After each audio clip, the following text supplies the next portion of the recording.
How does the administration mark the 5-year anniversary of the murder of George Floyd?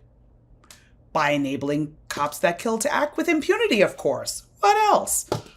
Hi, I'm Melba Pearson, also known as the Resident Legal Diva, and this is The Breakdown. Make sure to hit subscribe to Legal AF for all the political updates coming out of this administration. So we discovered right around the anniversary of the murder of George Floyd, which was 5 years ago this week, that the current administration is backing away from federal efforts to investigate or oversee nearly 24 police departments that have been accused of civil rights violations. So this is a complete abandonment of an effort that was designed to reform local law enforcement agencies after a series of high-profile police killings. So what this means is that these consent decrees and agreements that were reached after incidences of police violence against Black people in Minneapolis and in Louisville, those agreements are gone, dropped, over.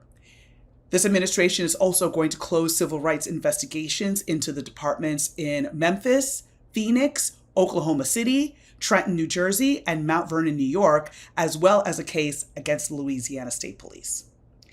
And you think they'd stop there? No, there's more. They're also reviewing federal oversight arrangements that have already been in place with about a dozen other cities to determine whether or not they should be abandoned. And some of those departments include Baltimore, Cleveland, Newark, and Ferguson, Missouri. And so these are all departments that are still under some kind of federal oversight after the Justice Department investigated these departments and found civil rights abuses. So the Department of Justice came out and said, of course, completely unfounded, because what's truth and what's data? They've never heard of her. They said that such decrees, the consent decrees, increase crime, even though there's no evidence of this. And over time, that's clearly not true.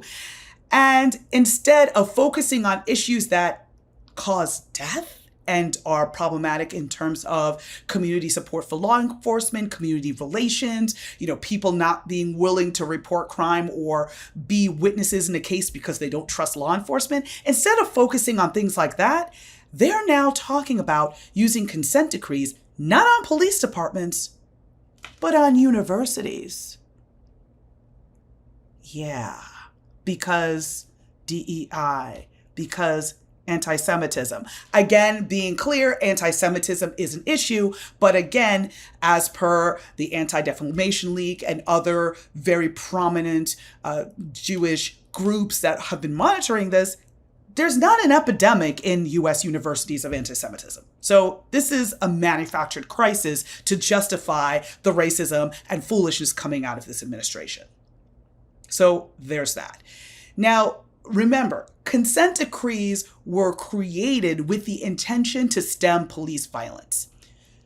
This administration could care less about that. They not only do they want to go after universities using consent decrees, which is, again, not what consent decrees were designed for, they want to examine whether or not gun ownership rights are too restricted in LA County, or whether or not Black defendants in Minnesota are given an unfair advantage for reduced prison sentences. That's out of Hennepin County. I talked about that on a previous video about how the DA, Moriarty, was encouraging her prosecutors to look at the entire person, their history, not only just their criminal history, but other indicators that may factor into why they're in this particular situation. Again, not saying give Black people a better deal, but look at the totality of the circumstances. And if it makes sense to give somebody a different plea agreement than someone else, you do that, which is what you would want prosecutors to do. Look at everything and make an informed decision.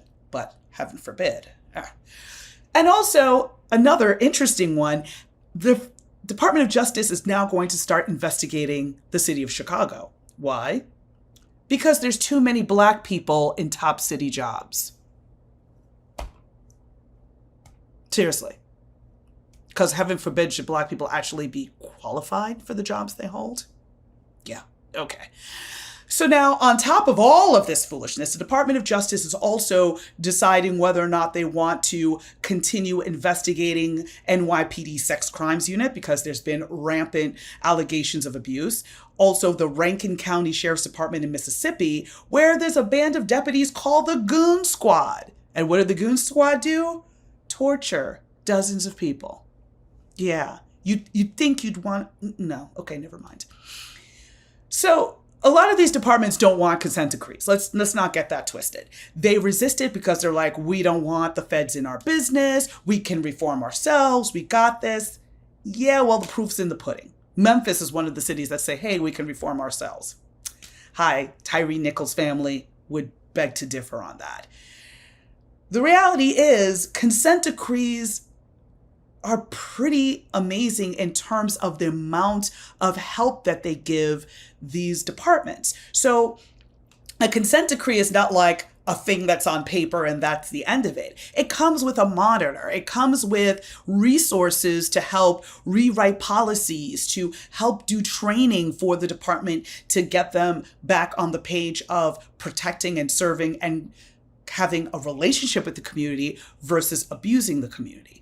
So as much as these departments may hate it, it's giving them resources they normally wouldn't have access to. But I also want to put this in a historical context. Forward momentum has always been followed by backlash. So think of it this way. The end of slavery gave way to what? The KKK and the end of Reconstruction, right? Jim Crow came as a result of that. Then you had the Civil Rights Movement. Once the Civil Rights Movement started to taper off in the early 70s, then you had President Nixon and his Southern strategy and silent majority and basically shifting the focus to white Americans versus the other Americans who've been marginalized, whether you be Native American, African American, whatever the case may be. Now, on the back of all of this, the number of people killed by police has risen every single year since 2020 when George Floyd was murdered. And the highest rates are in conservative jurisdictions. How about those apples? So what next? The fight has to go to the state level.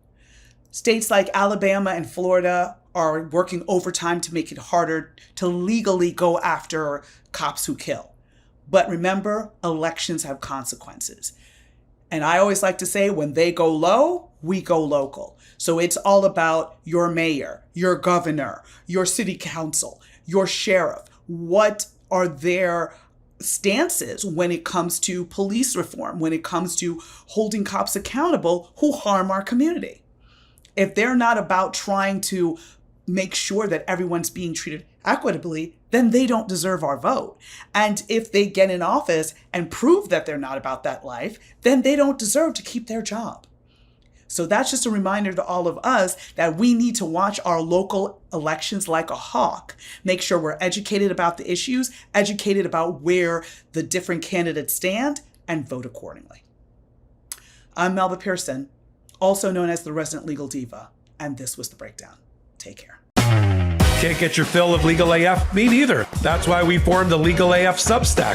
Every time we mention something in a hot take, whether it's a court filing or a oral argument, come over to the Substack. You'll find the court filing and the oral argument there, including a daily roundup that I do called, wait for it, Morning AF. What else? All the other contributors from Legal AF are there as well. We got some new reporting. We got interviews. We got ad-free versions of the podcast and hot takes. Where? Legal AF on Substack. Come over now to free subscribe.